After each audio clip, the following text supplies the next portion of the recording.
Today we are going to do section 3.7. First, I want to show you the answer at the back of the book again. And because it's been a while since I showed it to you, it's the same thing, but no, it doesn't. I want you to take a quick look at it. All right, and then first, this is today's, this is the page that was already scanned last time, but I will show it to you again briefly. All right, let's see, next, let me get it ready.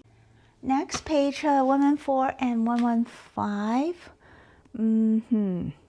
All right, let's see, I'll move over a little bit, a little closer. Is this thing parallel? Okay, that should be it. And then a bit closer on top. And a little closer on the bottom. All right. And finally, page 116 and 117. Here we are. Let's see, move over a little bit. All right. And then a bit closer on top. And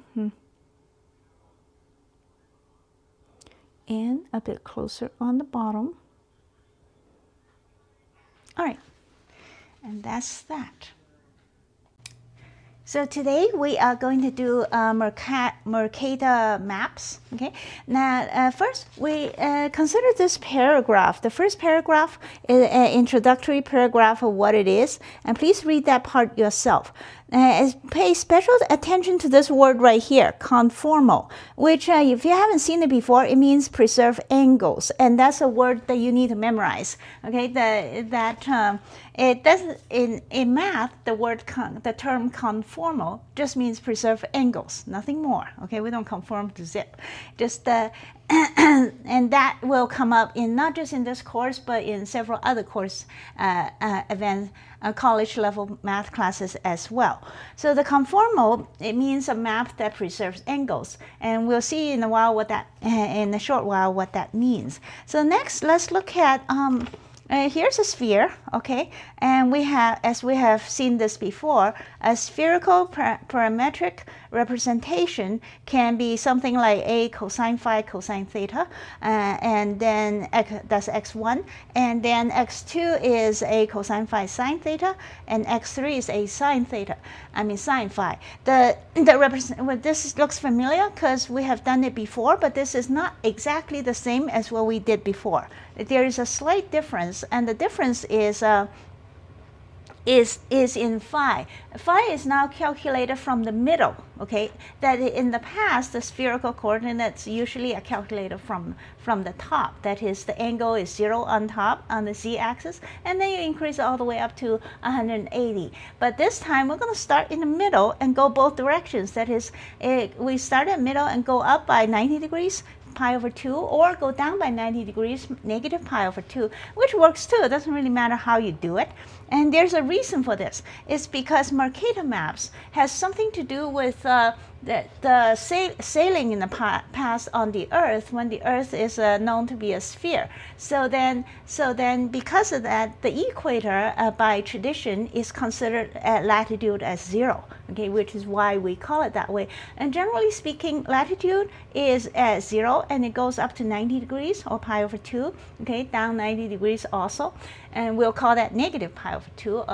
Although in the real world, I think latitude is called north or south instead of plus or minus, but we'll call it plus or minus to be clear. Whereas longitude, then it starts at the Greenwich meridian or something like that, and then it spins all the way around the world at 360 degrees or 2 pi.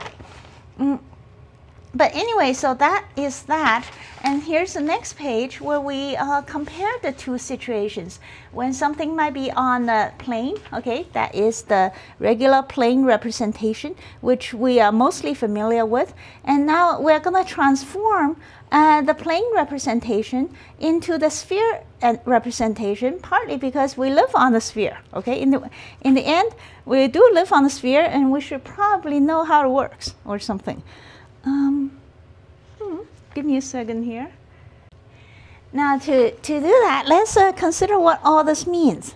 Now, so on the, what happens is we live on the sphere, right? But when we represent any kind of map, we draw it in the plane way. So this has to translate into this. Well, for the benefit of us being able to put out a map on a piece of paper and write it into a map on the wall or a map in an atlas book. Of course, we can also represent map on an actual sphere, which is what we call the globe. But that's not that convenient because you know, unless you keep a giant globe and you move it around and stuff. In reality, we just get a piece of paper and transform the sphere onto the plane, which cannot be done exactly, okay? Because a sphere simply doesn't spread out. It just, you know, you cannot press it into a plane no matter how hard you try. So in the transformation, we're going to have to give up certain things. Certain things are going to be distorted, and there's no getting out of it. And so that is so here's our transformation. The way we're going to transform it is we are going to map the horizontal lines into the latitudes and the vertical lines into the longitudes. Okay, that is the rule. So generally speaking, let's look at this. The comparative transformation. X equal to x0 on the plane is parallel to the y-axis. Okay, that is the vertical line, and similarly, y equal to y0 is the horizontal line. Whereas on the sphere, then theta is a meridian. The word meridian, it means longitude, basically. Okay, and there's a slight difference, and you can look it up if you want. But anyway, we'll just call it, but for the purpose of this class, we'll consider meridian and longitude the same thing. And then phi is a circle of latitude. And so, yeah, so phi is called latitude, and theta equal to 0, I mean not 0, if theta 0 equal to a fixed number, will be considered the meridian. All right, so far so good.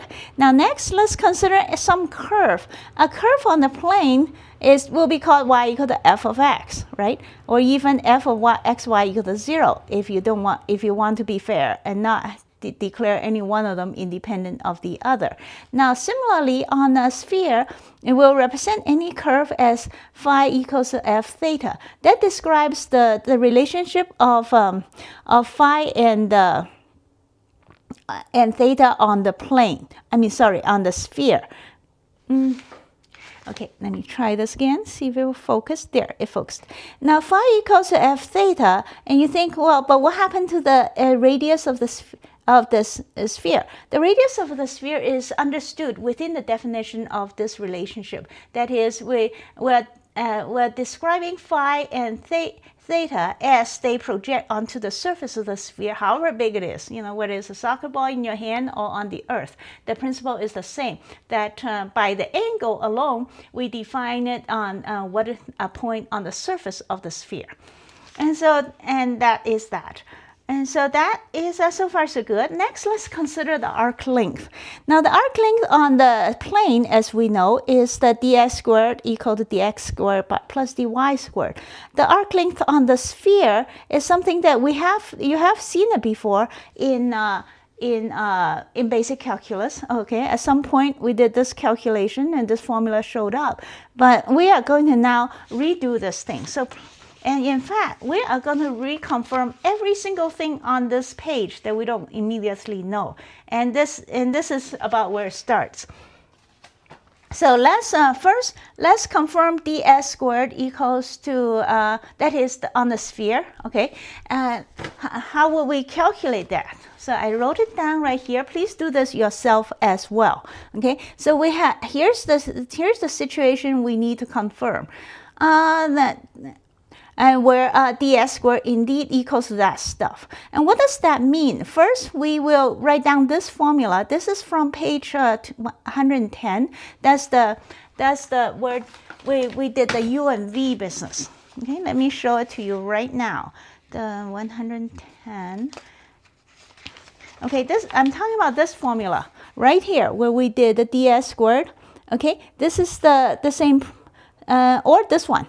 Okay, this one, equation 4 on page 110, where we will, in this case, we will call dxu as u as phi and v as theta. Okay, we're gonna translate this relationship directly to calculate ds squared. Now, in order to do that, of course, we need to know what is x phi and x theta. In order to, so here's the translation. Remember, phi is u and theta is v, or something like that. It doesn't really matter which one is which. So once we do that, then of course we need to calculate x phi, okay, and which I did here, and x theta, and we need to take the dot product of x phi dot x phi because it's needed here. Next, x phi dot x theta, which is also needed in this formula, and finally x theta dot x theta. And once you do that and you round everything up, and you notice it does work out because x theta dot x theta end up being a squared cosine squared phi, and then and the other one x phi dot x phi is just a squared, and then the thing in the middle is 0, and that's how we are actually able to come up with this, reconfirm this formula right here based on what we've learned in this course, that this equation then is confirmed. Okay, now we're not going to confirm the arc length formula because that was done a long time ago, so we'll ignore that. And then so next we need to calculate the tangent of w. What's w? That w is the angle that this curve makes with the latitude. That is the slope. Okay, we need the slope, and the same way that in the rectangular or plane in the plane, the slope of course is dy by dx, or f prime, or negative f1 over f2, which we did earlier. Okay, and I will confirm this as well, even though we did do it, but let's reconfirm it. So please do that as well. I'll do this in a little bit. Right now, let's focus on this. This just means translates into what we're doing here. So being that this is dy by dx, here we need to calculate the slope that your curve makes with the latitude, because the latitude is now the new x-axis. Okay, so how much is this thing slanting up at the intercept where it crosses a latitude? What is the slope, in other words? And to calculate the slope, we are going to calculate the cosine of the value by following that cosine formula that we looked at not that long ago. Where is it? Let me see. Right here. Okay, we'll follow this cosine formula, and that gives us the angle between two curves. In this case, one curve is the latitude, the other curve is the curve we're thinking of. And then this is on page 110. Okay, so we're going to follow this formula to calculate what is the cosine of the angle, and from there we'll be able to calculate the whole angle, right? Now, to calculate the cosine of the angle, of course, we have to first we have to plug in the curve. So then the curve's formula, of course, is phi equal to f theta. But to plug it into the three coordinates, see, right here. So I plugged it all in. Now, please do this yourself, preferably right now, in fact, and without seeing what I'm doing. Just figure out yourself, how would you do this? And then if you have any trouble, then you can look at what I did to give you some clue. And once you've done it yourself, you can just fast forward this part because there's no point in watching the grunt work I'm doing. But I'm showing it to you in case you have any trouble with it. So phi equals f theta, and let's figure out what that, okay, that's the representation of the relationship between phi and theta, which gives us the curve. But what is it exactly? So let's plug it into the formula for the sphere. And by that, I'm talking about the one that we saw in the beginning of this video. In other words, where did it go? I lost it. Okay, give me a second here. I'm talking about the formula of, right here. I'm talking about plugging phi and theta, the relationship between phi and theta on page, what is that? 113, down here at the bottom. See that equation of the sphere? Right now we have a relationship of phi and theta, so let's plug it in, okay? Representing one in terms of the other. Doesn't matter which one, as long as the most convenient option. So in this case, I did, here's phi equals f theta curve, okay, the first curve. which I think I plugged phi in there in terms of theta, and that's our first curve. The second curve is just the latitude. The latitude is where something is constant, right? Phi equal to phi 0, right? So the phi angle, and so I even draw a little cute picture here. And then that's the equation of the latitude on the sphere in all three coordinates. So now we have two curves, right? So we're going to calculate the angle with that cosine formula, which means we need the tangent between the two, okay, as given, and that is, we need a tangent, which is given by we need to take the x prime. X prime has something to do with the tangent. So we calculate x prime. X stands for this formula, this curve, and then y stands for the latitude curve. So we crank this out. This formula comes from page 96. That we have done, quite a bit. But anyway, so next, when the formula, of course, says that the tangent of theta equals to the cosine of theta, equals to x dot y divided by magnitude of x and magnitude of y. Okay, that's the good old cosine formula. But we have to actually do it. So there's x dot y, okay, which after some confusion, then it actually cleans up pretty good. You only end up with that thing, which is lucky. And then the magnitude of y, and then the magnitude of x, which takes quite a bit of writing, and finally came up with this. So eventually we're following this formula, which we also had, that is cosine w is x prime dot x y prime over x prime and y prime magnitude, which end up being this thing, which is what the book says. Okay, so we have, in other words, we have written a lot of stuff to confirm this little bit of stuff in the book. Please do so. Okay, it is important to do this so that we know what the book is talking about. So far, after all that writing, we have gotten to this point. That is, the cosine equals to this thing, okay, which is, so far we've gotten here, so that's pretty good. We haven't done the tangent yet because we only did the cosine, right? But at least that gives us a relationship of what these two things are. So next, we have so far figured out the first part of the cosine formula equals to this. We haven't figured out y equals to that yet, but first we are going to figure out the tangent formula from the cosine formula. Now that we have the cosine, the tangent comes out pretty readily. Among other things, being that the cosine is this thing, okay, we can write it like this. And that is, cosine is adjacent over hypotenuse. And then if you work out the Pythagoras theorem, then the opposite will be f prime, right? And because then cosine f squared plus f prime squared will be equal to that thing, square root. So therefore, from this triangle alone, we conclude that tangent w is f prime over cosine f. Okay, so far so good. And also, what was f prime again? Being the f prime is defined over here as phi equals to f theta, then f is defined by phi equals to f theta in the beginning. So f prime is d phi by d theta. So I plugged it in here, and that's how we got this formula, which as stated in the tangent definition. Yes, that is the tangent w equals to 1 over cosine phi times d phi by d theta. And that's how we came up with it right here. See, same thing. Yeah, tangent w is 1 over cosine f. F is phi, by the way, right? And then d phi by d theta. And let's see, right?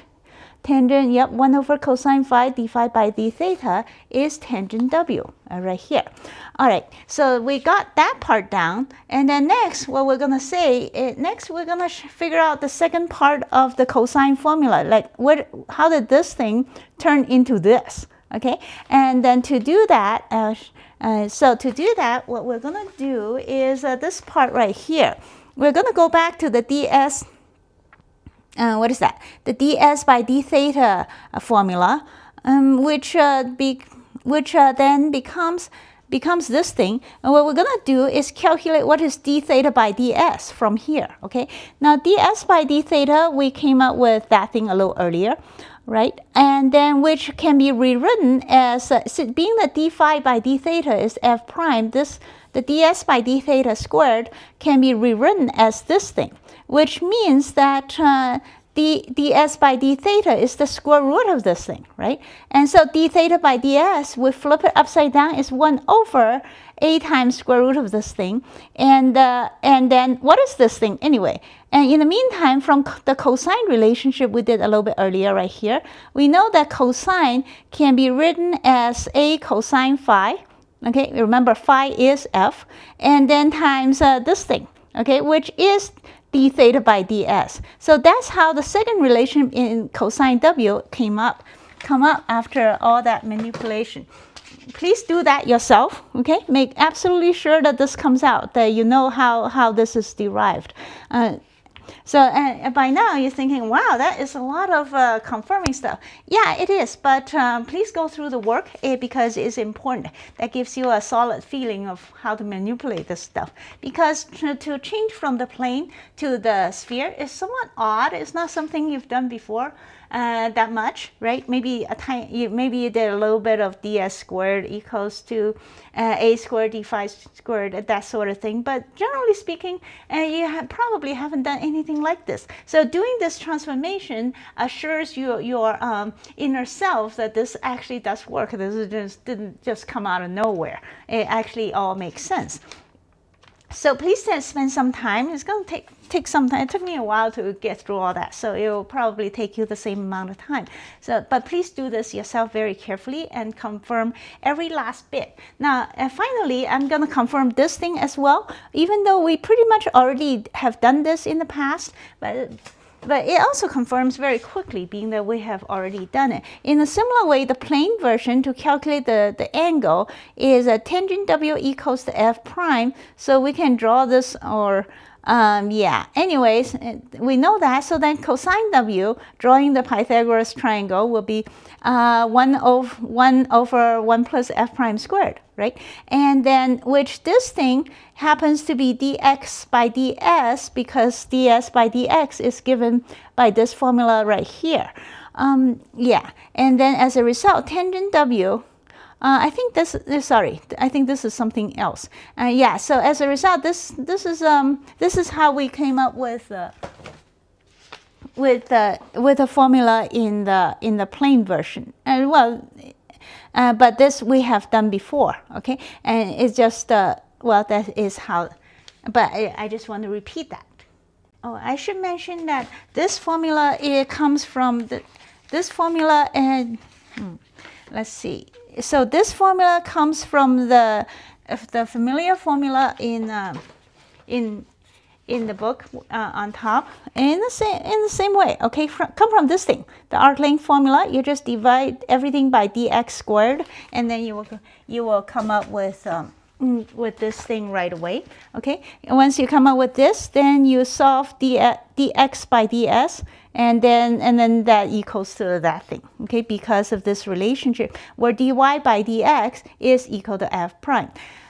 So that should be good enough. So please do that yourself, and let's move on to the next part, where it talks about rhumb lines. What's a rhumb line? A rhumb line is something that probably, my guess is the sailors call it rhumb line, which doesn't sound very good. So mathematicians or other scientists like people call it the loxodrome, which sounds much better to me anyway. Okay, but they're the same thing. And so the loxodrome is, what is it? Let's read it. Okay, a loxodrome on the sphere is a curve that cuts all meridians at equal angles. So this thing just goes around the sphere, right? And then all meridians that comes down, it just cuts it in the same angle. What that means is a sailor is sailing on the ocean, and it might need to sail at a certain angle. So it uses the compass to direct it. Maybe it sails, I don't know, 20 degrees north, right? From counting from the pure east and west, he sails. He has to go, say, 20 degrees north. So he uses his compass in the good old days when there wasn't GPS. So he uses his compass and have his compass set at 20 degrees like this, and he sails like that. The problem with that is eventually he will, being that he's on a sphere and not on a cylinder or something, the world is actually a ball. So what happens is if you do that, then he's not actually going just north 20 degrees. Eventually he just goes higher and higher, and then he will wound up at the North Pole if he goes around long enough and there's no land to hit. So that is, and you might think, why does he do that? Because in old days, the only thing you got is that compass, basically, and you can't. It is easier, okay, because there's nothing else to guide you except the compass. So you just keep it at 90 degrees, at 20 degrees or whatever, and don't have to adjust it all the time. Because to sail along a latitude, right, that is not equator, then to do that, then you have to constantly do math to adjust so that you're not pointing at the same direction. In other words, you have to keep turning down a little bit. So for sailors back in the day, if they don't know the math, the math might be a bit involved, and well, anyway. So that's the reason for the existence of the loxodrome. Nowadays we don't care. I'm sorry, the sailors all have computerized. A computerized, complicated GPS thing that know exactly where they are, and in fact, a computer probably even turn the wheel for them to know exactly how much to adjust, so that you're constantly turning and not end up in the North Pole. But in the meantime, however, we are going to study the loxodrome because because it's fun, okay? And of course, this book, when this book is written, they didn't know anything about computers, GPS, or any of that stuff. So that's the reason they do it. But anyway, let's consider the loxodrome, okay? Which means a curve that cuts all meridians or longitudes at equal angles. Now, knowing that, then what does that mean? That means that the tangent of the angle, okay, on the plane, tangent of angle is equal to lambda, which is dy by dx. But on the plane, that's a simple matter. If something has a constant slope, that just means it's a straight line, right? We're used to that from algebra. But on the sphere, things get a little harder to do. If the tangent of the angle is a constant lambda, which equals to, as we had a little bit above, the tangent formula, is equal to 1 over cosine phi times d phi by d theta. What is the relationship between phi and theta? If there's, well, the complication being there's 1 over cosine phi in this thing. So we're going to solve this differential equation. Okay. Now to do that, let's, so please do this. Okay. Solve the differential equation, which doesn't turn out to be very hard because well, if you remember how the stuff is done, starting here, okay, tangent w, which is just a constant, equals to some constant, which equals 1 over cosine phi d phi by d theta, where phi and theta are the variables. Now, so we will, to solve this thing, then we will simply integrate or something. Yeah, let's integrate both sides, okay? And then eventually we get the integral of 1 over cosine equals to, yeah. Anyway, let's integrate both sides. We quickly come up with, by dividing cosine phi, and then we eventually, in this case, I let phi equal to y, okay, so that and then dy by dx just to fit the formula in calculus 3. Now so we have to integrate secant, okay? So one side becomes secant. Did I get this right? Give me a second here. I think I see a mistake. Yeah, I found a mistake here. It means this should be, where did I find the mistake? Now I can't find the mistake. Right here, okay, it's y. The point is, we're going to solve this differential equation.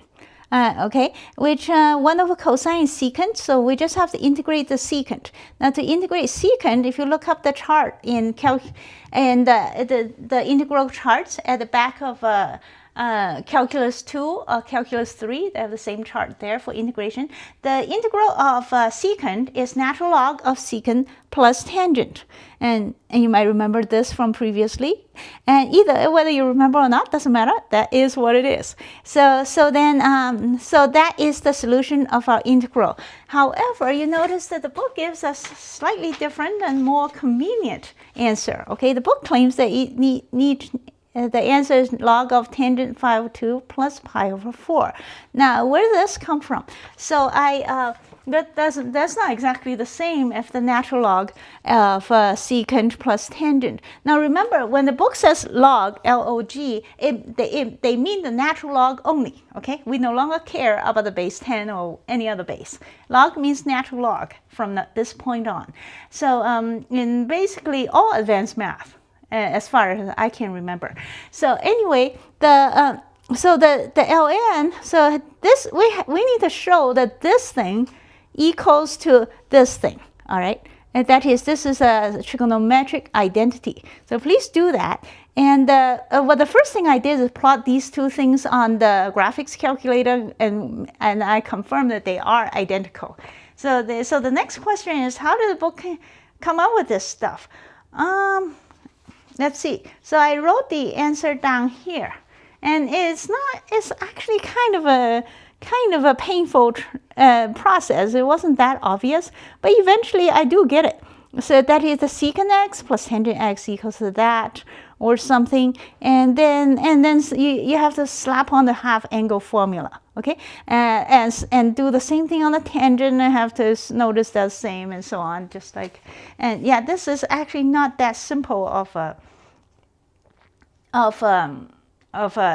trig identity, but I mean, it's not that direct, but if you beat around the bush a little bit, eventually you get there. And don't forget to use the half angle formula, or what is this, the double angle formula, the same thing. Anyway, so you got to get the two formulas to come out. And the point is, after you beat around the bush a little bit and realize that two trigonometric things are identical, okay, and yeah, so that's how we came up with this particular formula. And as a result, the conclusion then is that while on the plane, a curve that has a constant slope is just y equal to constant x plus some other constant. And then on the sphere, however, the situation is a bit more complicated. Okay, it looks more like this. So that is how we are going to. But that's the formula we're going to work with in this section. It's actually a very, very cool formula, and in the sense that we're going to plot it on the 3D curve to see what it looks like. Basically, what it does is the sailor, if they just follow the compass blindly and not worry about adjusting, then they were just they're supposed to be sailing at, say, 10 degrees, 10 degrees, sailing 10 degrees north, right? Just by sailing 10 degrees north, following the compass all the time, we'll land them on the North Pole eventually, you know, if they don't hit land or anything, which is, of course, not possible on the Earth, but theoretically speaking, they will just eventually end up at the North Pole. Because the curvature, and so they are aiming more and more north all the time. That's just how the sphere works. But we'll see that a bit later, okay? Now the rest of the page explains what we did earlier. I mean, explains how to get about it. And so so please read that yourself. And more importantly, make sure you do everything I did on this page, okay? I know there's quite a bit of work, but it's worth it. So now let's move on to the next page. And there are a couple more comments here on the top of the page. First, when on the equator, then the angle phi will be 0. And then ds, and then the formulas for ds and dw will be the same. That's because it's right in the middle, so the two coincides. That is, for example, if you look at the formula for arc length, okay, if phi equals to 0, then cosine 0 equals to 1, so the two formulas look the same.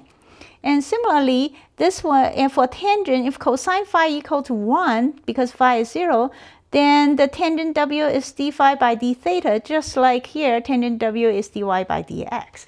but it only works at that point, no other time, okay? And it's just a quick, cute comment. And the next thing is the equation of a loxodrome on a sphere and a straight line on the plane is somewhat analogous. And one way you can see it is that the first term in the Maclaurin expansion, that is the Taylor expansion of this formula that we got for the loxodrome, this thing, okay? If you expand this thing in its Taylor expansion, the first term is going to be phi. Well, okay, so then, so let's confirm that as well. All right, now to confirm the statement that the Maclaurin expansion of the log 10, etc., is precisely phi, we'll do exactly that, okay?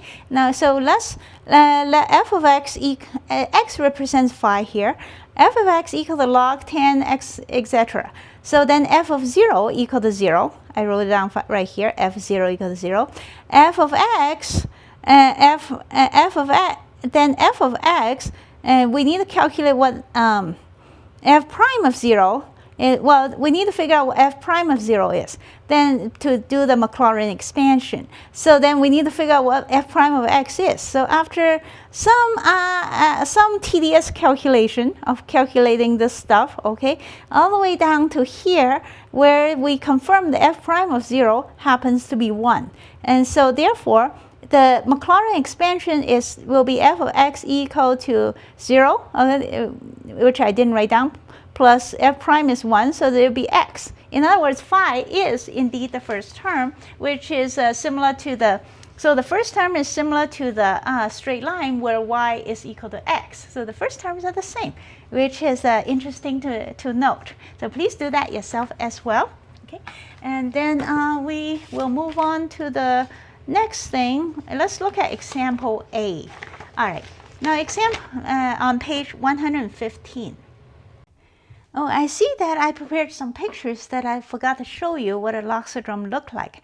The loxodrome path depends on lambda, of course. The lambda being the slope. The bigger the bigger the slope is, the more it points north, and the smaller the slope is, the more it goes east or west. Now I have some pictures here. Here is okay, now here's the one picture of a loxodrome. It starts at the equator. Actually, I think I have it running both directions, but we'll just, let's focus on how it starts at equator. This is the first one where the lambda equals to 0.5, okay, and you notice it goes all the way up to the North Pole, and also down to the South Pole if you run it, run t on the opposite direction. And anyway, so that's what that looks like. Now for 0.5. And the next two loxodromes, one of them, this one, I have lambda at 0, calculated at 0.2. I plotted this on the Desmos calculator. And you notice that it goes up a lot slower. And then when lambda equal to 1, then it goes up even slower. And you notice that when it gets to the top, close to the North Pole, it will spin around permanently forever as t goes to infinity. It doesn't actually, it's a sort of a limit situation where it doesn't actually ever hit the North Pole. Okay, it just goes around forever and gets forever closer, but doesn't actually get there. Yeah. However, the total distance is the same though. It just I don't know, it just starts spinning forever in time or something.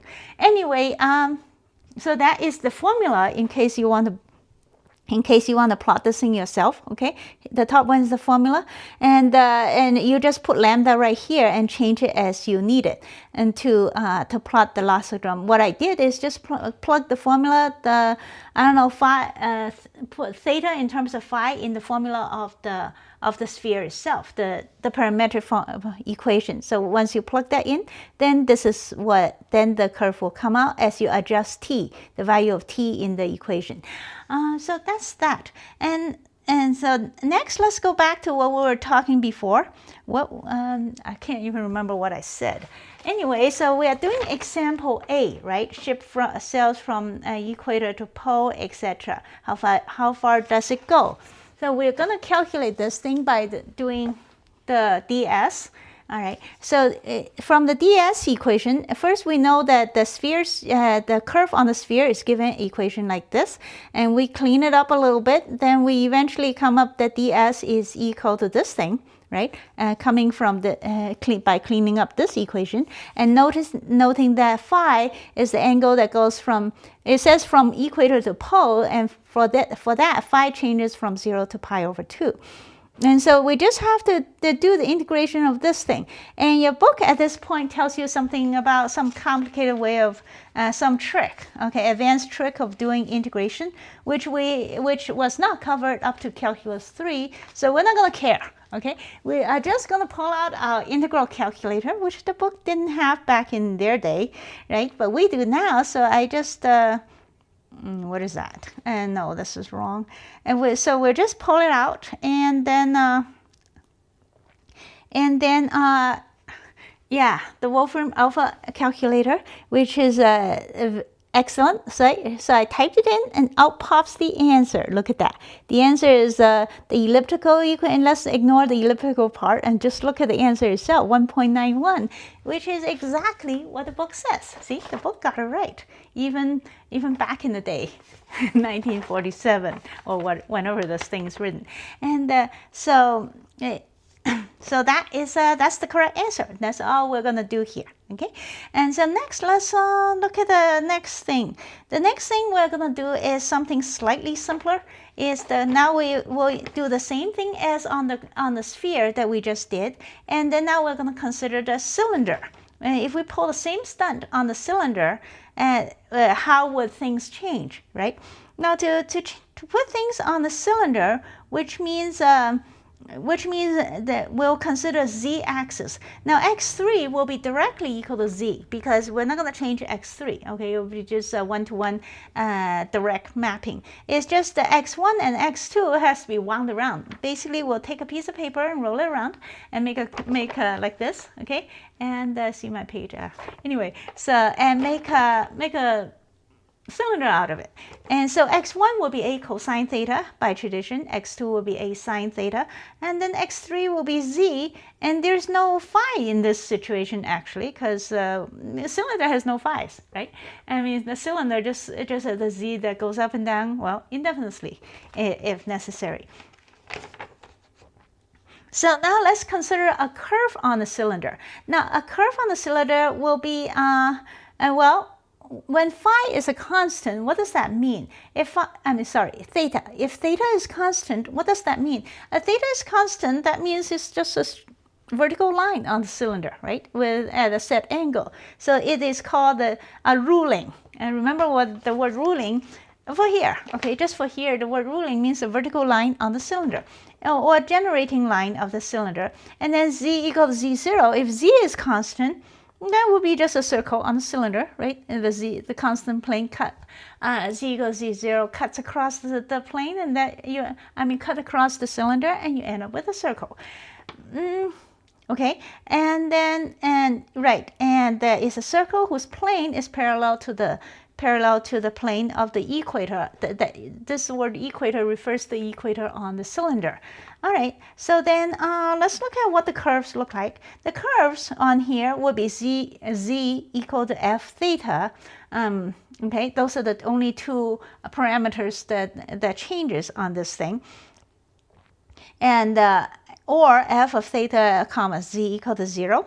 The arc length would be ds squared equals to a squared d theta squared plus dz squared.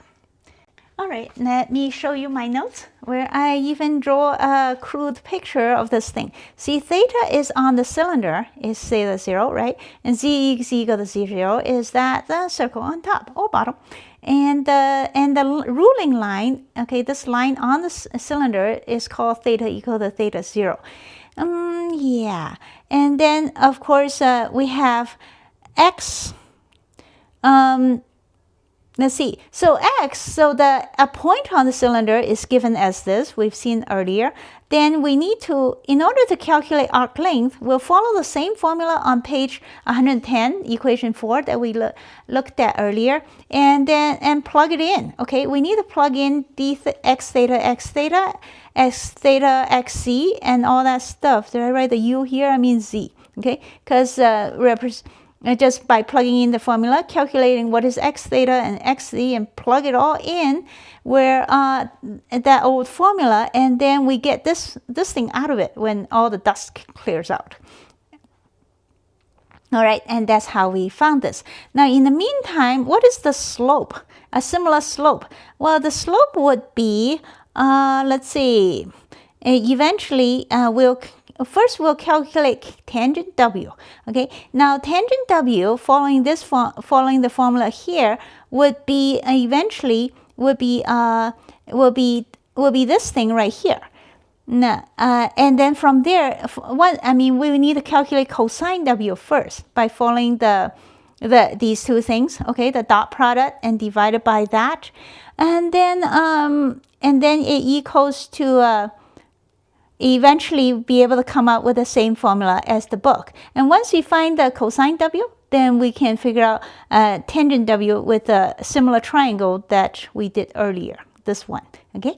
And that would be that. Oh, I should mention that f prime is dz by d theta because z is defined as f of theta. And we will follow the formula 5 in page 110 in order to come up with this stuff. So if you plug f prime in here as dz by d theta, then you get this equation. Okay, and then eventually comes out to be something like that. Anyway, so from there we got the tangent theta, and that should be that for the cylinder. And let's look at the next page where we consider the Mercator maps. I will continue on page 116 about the Mercator maps in the next video.